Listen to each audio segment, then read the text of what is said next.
नमस्कार, मैं हूं वर्षा सिकरी। कैपिटल टीवी पर आपका स्वागत है। ऑपरेशन सिंदूर के बाद भारतीय सांसदों का डेलीगेशन दुनिया भर के देशों में पाकिस्तान का पर्दाफाश कर रहा है। बीजेपी सांसद बैजयंत पांडा के नेतृत्व वाला भारतीय डेलीगेशन बहरीन पहुंचा, जहां उन्होंने भारत का पक्ष रखा और आतंकवाद के पनाहगार पाकिस्तान की पोल खोलकर रख दी। इस दौरान AIMIM चीफ असदुद्दीन ओवैसी ने पाकिस्तान को जमकर लताड़ा। ओवैसी ने पाकिस्तान को फेलियर स्टेट बताया। उन्होंने कहा कि भारतीय सरकार ने डेलीगेशन को यहाँ भेजा है ताकि दुनिया को पता चले कि भारत पिछले कई सालों से किस खतरे का सामना कर रहा है। दुर्भाग्य से भारत के कई निर्दोष लोग मारे गए हैं। ये समस्या सिर्फ पाकिस्तान से पैदा होती है। जब तक पाकिस्तान इन आतंकवादी समूहों को बढ़ावा देना, सहायता करना या स्पॉन्सर करना बंद नहीं करता, तब तक ये समस्या खत्म नहीं होगी। कृपया इस हत्याकांड की ह्यूमन ट्रेजेडी पर विचार करें। 6 दिन पहले शादी करने वाली एक महिला 7वें दिन विधवा हो गई। 2 महीने पहले ही शादी करने वाली एक और महिला ने भी इस हमले में अपने पति को खो दिया। इन आतंकवादी संगठनों ने भारत में निर्दोष लोगों की हत्या को सही ठहराया है और उन्होंने कुरान की आयतों को गलत तरीके से पेश किया है। हमें इसे खत्म करना होगा। उन्होंने लोगों की हत्या को उचित ठहराने के लिए धर्म का इस्तेमाल किया है। इस्लाम आतंकवाद की निंदा करता है और कुरान ने साफ तौर पर कहा है कि एक निर्दोष व्यक्ति की हत्या पूरी मानव जाति की हत्या के बराबर है। ओवैसी ने आगे कहा कि भारत देश में एक मत है, चाहे हम किसी भी पॉलिटिकल एफिलिएटेड से जुड़े हों। लोगों के बीच राजनीतिक मतभेद हैं, लेकिन जब देश की अखंडता की बात आती है तो ये सही समय है कि पड़ोसी देश इसे समझे। वहीं ओवैसी ने भारत की डिफेंसिव स्ट्रेंथ पर जोर देते हुए कहा कि भारत ने जिम्मेदारी से काम किया है और ज्यादातर धैर्य बरता है। फिर भी देश के पास अपने सभी नागरिकों की सुरक्षा सुनिश्चित करने के लिए साधन मौजूद है। उन्होंने बहरीन सरकार से पाकिस्तान की कार्रवाइयों की निंदा करने और पाकिस्तान को FATF की ग्रे लिस्ट में वापस लाकर आतंकवाद के फाइनेंसिंग पर रोक लगाने में मदद करने की भी अपील की है। इस लिस्ट में मनी लॉन्ड्रिंग, आतंकी संगठनों से संबंध और बाकी मामलों में निगरानी किए जाने वाले देश शामिल है। ओवैसी इतने पर ही नहीं रुके। उन्होंने पाकिस्तान को निशाने पर लेते हुए कहा कि भारत का एयर डिफेंस सिस्टम, टेक्नोलॉजी और युद्ध क्षमताओं ने पाकिस्तान जैसे फेलियर स्टेट की तरफ से लॉन्च की गई हर चीज को कामयाबी से रोका और बेअसर किया। हमारी सरकार ने हर भारतीय के जीवन की रक्षा के लिए सभी कदम उठाए हैं। सरकार ने साफ कर दिया है कि अगली बार जब पाकिस्तान ये दुस्साहस करेगा तो अंजाम उनकी उम्मीद से परे होगा।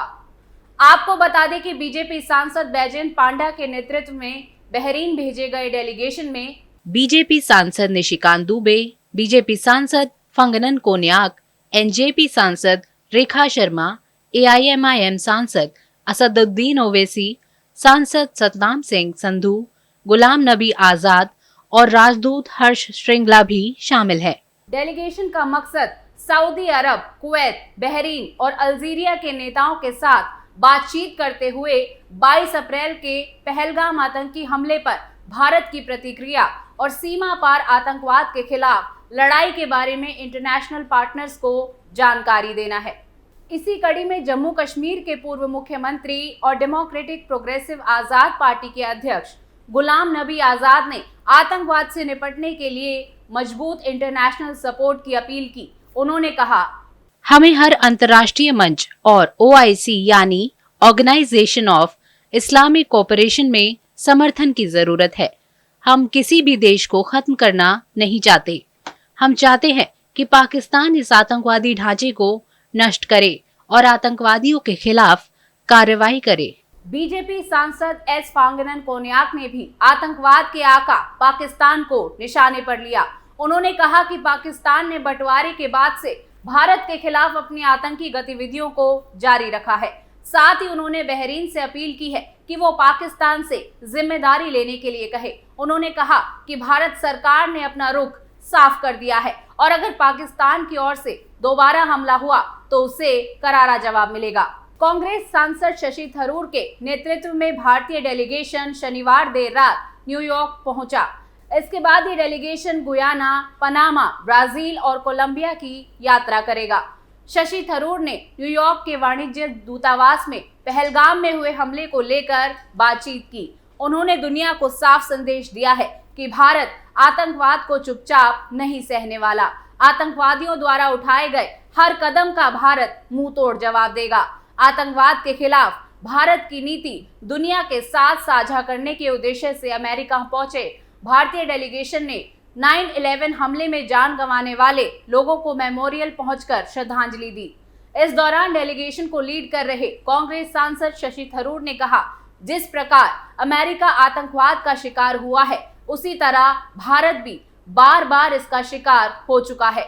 शशि थरूर ने कहा, 9/11 मेमोरियल की ये यात्रा एक झकझोर देने वाली घटना है। जिस प्रकार अमेरिका आतंकवाद का शिकार हुआ, उसी तरह भारत भी बार बार इस घाव को झेल चुका है।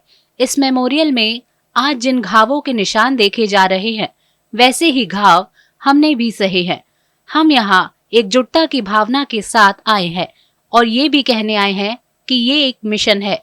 जिस तरह अमेरिका ने 9/11 के बाद साहस और संकल्प दिखाया, उसी तरह भारत भी 22 अप्रैल को हुए पहलगाम हमले के बाद बुरी ताकतों के खिलाफ डटकर खड़ा हुआ है। हमें उम्मीद है कि इस हमले के दोषियों और उन्हें ट्रेनिंग, फंड और हथियार देने वालों ने इससे कुछ सबक लिया होगा। लेकिन मैं साफ करना चाहता हूँ कि यदि ऐसा हुआ तो हम चुप नहीं बैठेंगे। हम पाकिस्तान के साथ युद्ध नहीं चाहते। हम तो चाहते हैं कि हमें शांति से अपने देश का विकास करने दिया जाए। लेकिन अफसोस की बात है कि पाकिस्तान की सोच अलग है। हम जहाँ हैं वहीं बने रहना चाहते हैं, लेकिन पाकिस्तान ऐसा नहीं चाहता। वो जमीन पर नजर रखे हुए है जो भारत के पास है और किसी भी कीमत पर उसे पाना चाहते हैं। अगर वो उसे सीधे तरीके से नहीं ले सकते तो आतंकवाद के जरिए हासिल करने की कोशिश करते हैं, जो बिल्कुल भी मंजूर नहीं है। थरूर ने आगे कहा कि जनवरी 2015 में भारत के एक एयरबेस पर हमला हुआ था और उससे ठीक 1 महीने पहले हमारे प्रधानमंत्री पाकिस्तान की यात्रा पर गए थे। जब ये हमला हुआ तो प्रधानमंत्री इतने हैरान थे कि उन्होंने खुद पाकिस्तान के प्रधानमंत्री को फोन कर कहा, चलिए मिलकर जांच करते हैं, पता लगाते हैं कि ये सब कौन कर रहा है। जरा सोचिए, भारतीय सेना के लिए ये कितनी चौंकाने वाली बात रही होगी कि पाकिस्तानी जांचकर्ता भारत के एयरबेस में आकर जांच करे। फिर भी वो आए और जांच के बाद पाकिस्तान लौटकर कह दिया कि ये हमला भारत ने खुद पर ही किया। डेलीगेशन में शामिल बीजेपी नेता शशांक मणि ने कहा, आतंक किसी एक देश का इशू नहीं है, बल्कि ये ग्लोबल इशू है।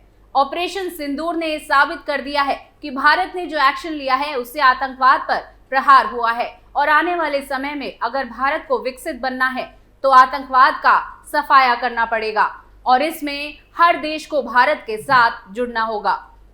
ऑपरेशन सिंदूर और पहलगाम आतंकी हमले पर पाकिस्तान की सच्चाई बताने के लिए बीजेपी सांसद रविशंकर प्रसाद के नेतृत्व वाला डेलीगेशन भारत से रवाना हुआ।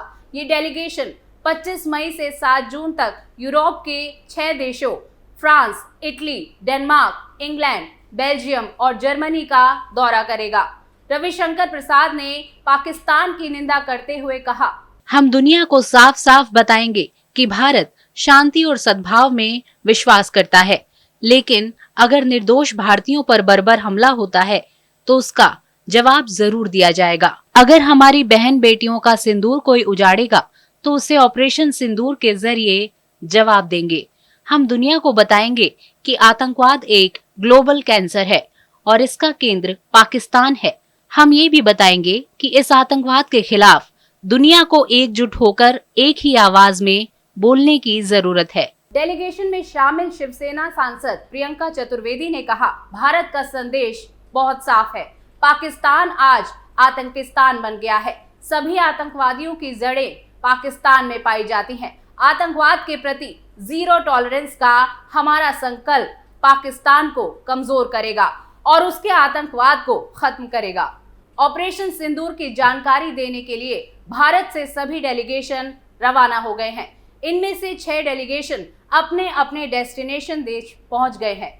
कुल मिलाकर भारत पाकिस्तान को लगातार ये चेतावनी दे रहा है कि वो सुधर जाए, नहीं तो इसका अंजाम बुरा होगा। अब पाकिस्तान भारत की इस बात पर अमल करेगा या अपनी आदत से मजबूर होकर फिर कोई कायराना हरकत करेगा, ये देखने वाली बात होगी। हर खबर से जुड़ी अपडेट आपको कैपिटल टीवी पर यूं ही मिलती रहेगी।